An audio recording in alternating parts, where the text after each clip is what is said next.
Hello and welcome to the 160th of a second photography podcast. If you're listening in the future, I'm still in lockdown due to coronavirus. It's not too bad. I'm seeing more of my family, but I am not doing much photography and not bored yet, but who knows, you'll probably find it in future episodes. Today's episode is about the comparisons between the Fuji XF10 and the Ricoh GR3. I have both cameras and they're both similar cameras, but one's got to be better than the other. So I'm going to talk about which one's better than the other, which one maybe you would go for, why I've got both, and a few other things about them. So initially, I looked at the Ricoh GR3 when it came out and I thought that's too much money for me to spend, so I didn't get it. I wanted that type of camera. I like that type of camera. I've got the Sony RX100. I like that small camera size. I like it for street photography. I like not being burdened down by gear, particularly for street photography. And when it came out, I was really up in my game in street photography and doing more street photography and getting more ambitious, so on and so forth. But I just felt it was too much money. It was £800. That was too much. So I started to look at the XF10, and the XF10 was about £400, but I managed to get a refurbished one for a lot cheaper. So I bought the XF10, and I sold my Fuji X70, and the money I got from that more than paid for the XF10. The XF10 had a better sensor, it was smaller, it was generally a better camera than the X70. There's nothing wrong with the X70. The X70 had a tilt screen, but it was too big for what I wanted, and the XF10 was just better. And I was happy with the XF10, and people put the XF10 down, but the image quality from it was fantastic. It was a 24 megapixel modern APS-C sensor. It was very good. It just wasn't quite good at focusing. But then I thought it doesn't matter for street photography. I'll probably use snap focus. And the GR2, the GR3 and the XF10 all have snap focus, and that's not a feature you find very often on a camera. So I started using it with snap focus, and it was fine. I got some very good images, but I also missed a lot of images. I missed a lot of images with the XF10 for reasons we'll go into later. It had quite a good SR Plus mode. It had face tracking. It was quite good. It wasn't particularly good for my family shots. I take a lot of pictures of the family, my children, and one of the nice things with the Fuji camera is I've got the Fuji Instax printer. I can print directly to that. I can take a raw shot, I can then develop it in the camera, in the Fuji camera, and I can print it and I can stick it on the fridge. That's great. You could do that with Fuji cameras. No Fuji camera I've ever had has been that great at capturing family shots, just because young children move about very quickly, and the Fujis I've had have never kept up focusing wise. So I've had the original X100. I borrowed the X100F. I've had the X70 and I've still got the XF10. And none of them have been great, competent family cameras. A DSLR is much better. Other cameras are better at getting that snappy focus. So as you will have known from my Ricoh GR3 review, I came across my Micro Four Thirds kit and I thought, you know what, I'm just not using it. I wasn't confident that I would get a good resale value for it. I thought if I sell these things on eBay, it's going to be a lot of hassle. I've got some good lenses. I don't want people scamming me. I don't know if I'll get a good price for them. So in the end, I opted to trade in. I thought, I'm just not using them, so there was no point me having them around. I've got a few other bits of kit that I don't use.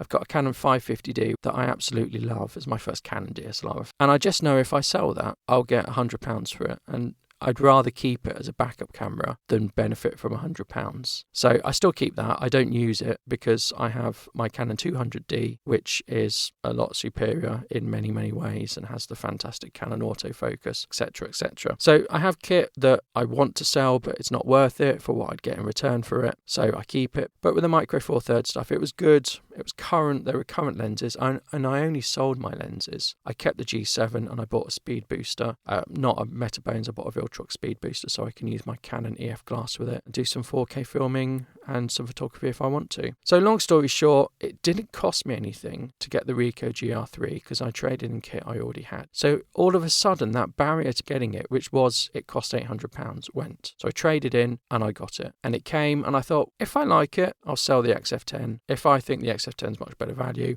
I'll keep the XF10. And I'll sell the GR3, and that sort of thing. And then I sort of thought, I'll do a comparison on my YouTube channel and I haven't done that yet. And then we went into lockdown. So I didn't sell it immediately simply because I wanted to do a review. It was January when it came, and I thought, I'm not going to get a good price for this in January. No one has any money in January. And then after that, we quickly went into lockdown. So I haven't sold it. So while I've got it, it's probably a good chance to do a podcast episode about the differences between it. So I've talked about the XF10 is about £400. GR3 is about £800. Probably going to go up and down. The GR3 will come down more in price than the XF10 will. Both have excellent image quality. I'd say they're about the same. They're a very similar spec, megapixel and sensor, similar. GR3 I think has very good low light performance, but you know what, so does the XF10. I'm really happy with the image quality. The lens is about the same as well. I think they're both an approximate 28mm field of view. Don't seem to get much distortion or vignetting. So I'd say the lens is about the same. One lens does something better than the other. We'll talk about that a bit later. So the battery quality is about the same. It's not very good on either. The Ricoh GR series are known for not having good batteries, and it's not that the batteries are bad.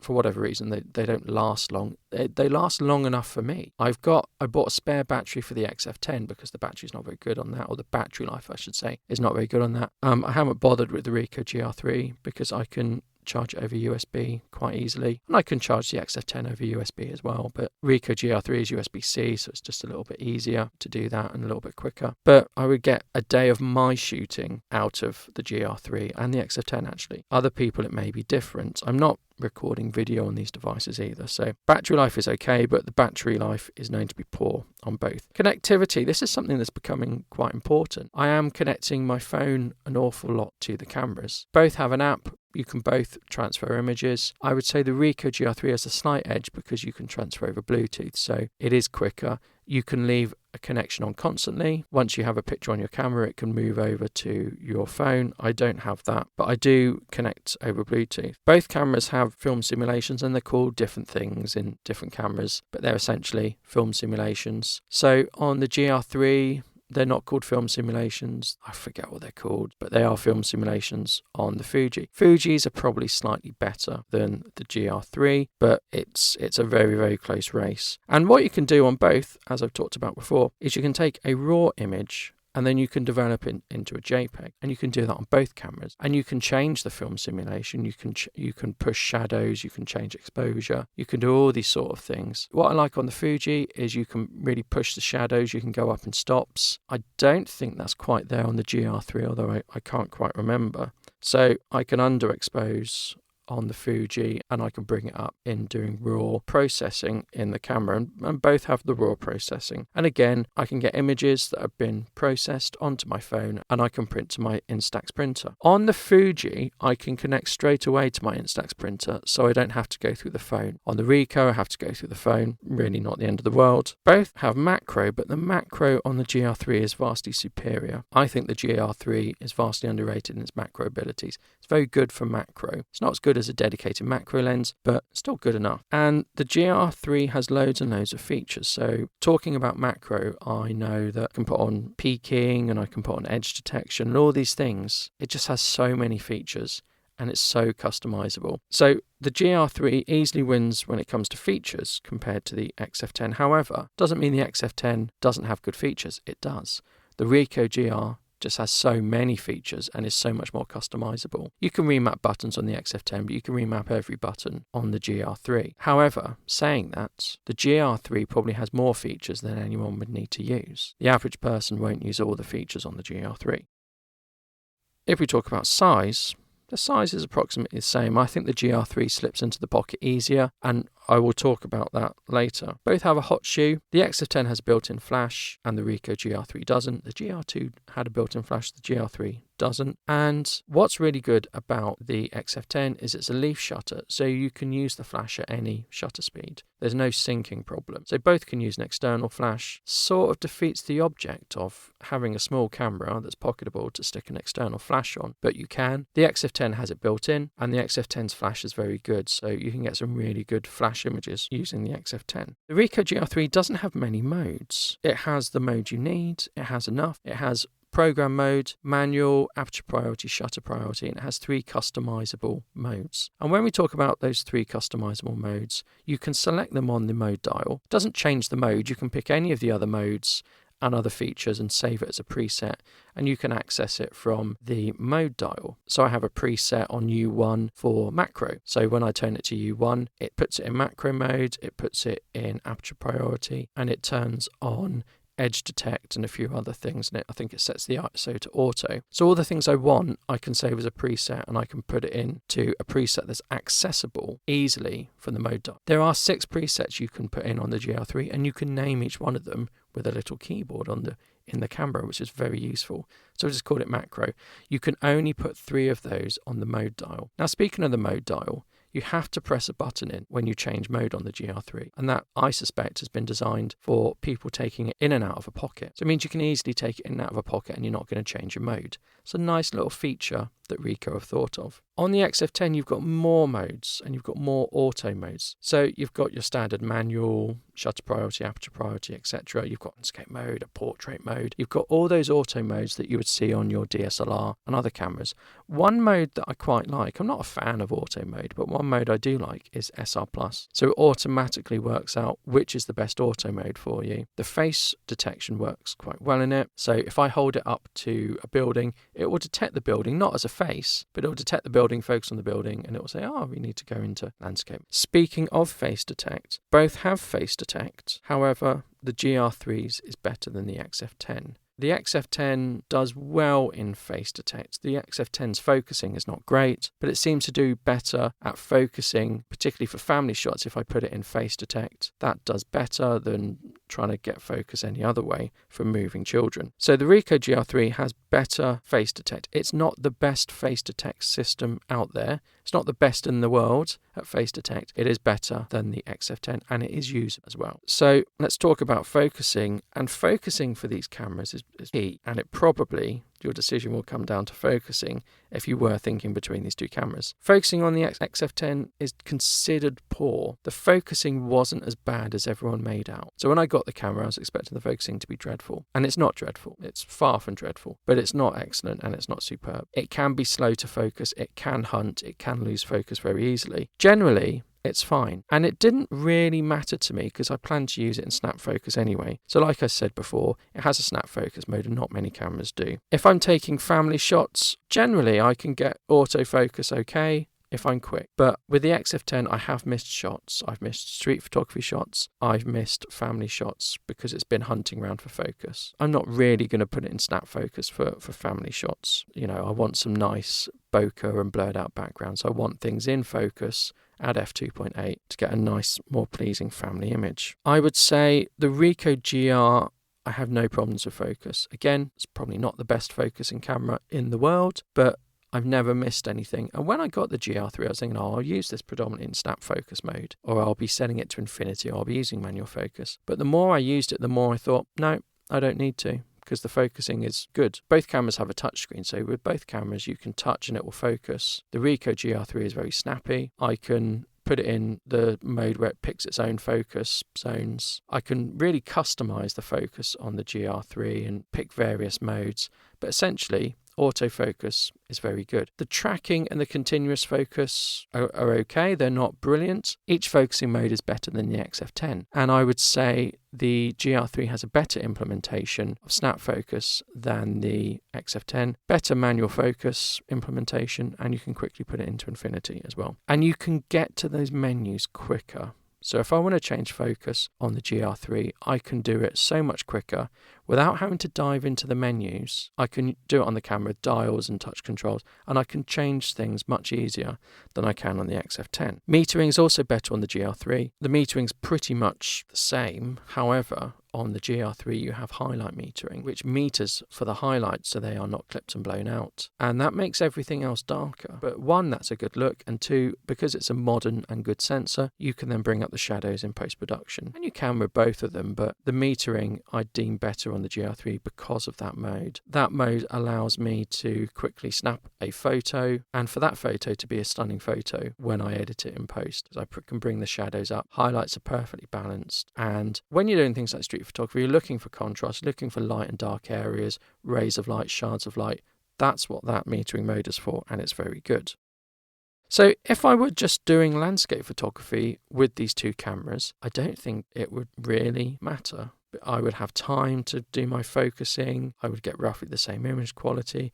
I wouldn't be bothered about highlight metering. I wouldn't be bothered about the speed at which I take a photo, so it wouldn't matter. But really, both of these cameras are aimed at street photography. And I think there's a big overlap here with family photographs. You want to take a small camera with you. You want to get that image with family photographs. You don't want to be making your family stand for a long time, reposition, focusing while you're getting those images. And overall, the GR3 wins. It wins on that simply because it seems silly, but on the XF10, you've got a lens cap. And if you didn't have a lens cap, you damage the lens, taking it in and out of your pocket. So you take it out, you take the lens cap off, you turn it on. It's a little bit slower to start up. It's a little bit slower to respond. You may have missed your image. With the GR3, take it out your pocket, press the on button, the lens pops out, and within less than a second you can take an image. Well, you're not going to miss your image then.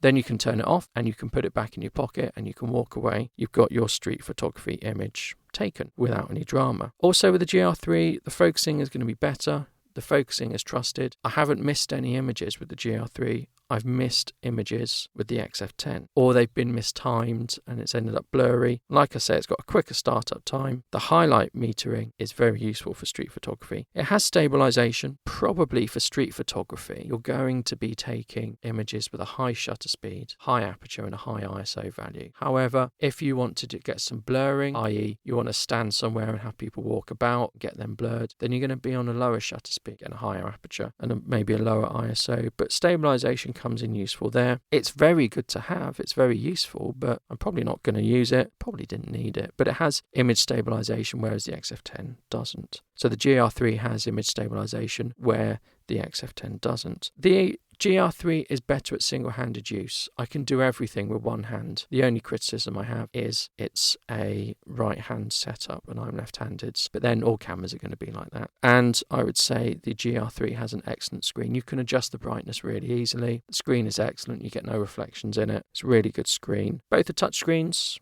and that has its use. But yeah, the GR3 is a more polished camera in terms of screen. I would say they're both well built. Probably the GR3 is slightly better built, but there's no issues with build quality on the XF10. Video, neither of these cameras are video cameras. They're not designed for video. You know, people have a GH5, people have a Canon EOS R, there are 5D Mark IV. Those, I would say, are video cameras. Those are cameras you would take videos with. These aren't cameras people are going to buy for their video abilities. However, saying that because the GR3 has a very good macro mode, whatever you can do in stills, you can do in video mode on the GR3, apart from setting the aperture and the shutter speed, because it's all automatic. And the GR3 has 24, 30, and 60 frames per second recording. So if I want to do a close up shot for YouTube video, then the GR3 is very good for that. It's the only macro ability I have really, so that's very good. So I like to use that. But the video quality isn't brilliant. It's better quality than the Fuji XF10. Now later Fujis like the X100V and the new cameras they brought out that are interchangeable lens have really good quality cameras. They have 4K. Interestingly, the XF10 has 4K, but it's at 15 frames per second, so no one would use it. The GR3 has a time-lapse mode built in, and quite a good time-lapse mode. It has some really good creative things like double exposures and things. But going back to the video, the XF10 has a mic input, but it has quite low quality video. The GR3 is better, but it's not as good as a DSLR, it's not as good as a mirrorless camera. And I'll be honest, it's probably not as good as your phone, particularly if you're using software like Filmic Pro. So you'll get better image quality out of your phone. However, I still use the GR3 for macro on YouTube videos. So which one should you get? Should you get either? If you're into street photography or if you want a light camera, these are good cameras. Ultimately, you'd have to compare it to what you've got. And most people would think, why not use a phone? And that is a valid argument. A phone, I find too slow for street photography images. In fact, phone is very good for street photography because no one notices it. It's so commonplace now. No one will stop if you're taking a picture on your phone, even if you're directly taking a picture of them on your phone. They're not going to quibble. They're so used to seeing it. No one flinches. Get a camera out, people behave slightly differently. However, a phone is too slow, in my opinion, If you're interested in both cameras and you're going to use snap focus and manual focus only, potentially the XF10 would be better value for money for you. The GR3 is going to have a better resale value. It's a more sought after camera. It hasn't been slagged off on the internet like the XF10 has. It has much more favourable reviews. It's seen as a more premium camera. So if you buy one, you sell it, you get better return on your money from the GR3. If you're concerned about family snaps or getting that image, then it's the GR3 each time. The GR3, you'll get the image you want with it, whereas with the XF10, you'll still be taking off the lens cap or the camera will be hunting for focus. So if getting the image is important and you're not a manual focuser and you want autofocus, it's the GR3. I have no regrets about buying the GR3 at all. In fact, my only regret is I wish I bought it sooner. The XF10 is a good camera, and again, it's not the camera that makes the image, it's the person, it's the subject, it's the composition. And in a world of gear, sometimes we forget that. Don't forget to give a review on iTunes. I'd really appreciate it. It just helped the podcast so much. Thank you. Goodbye.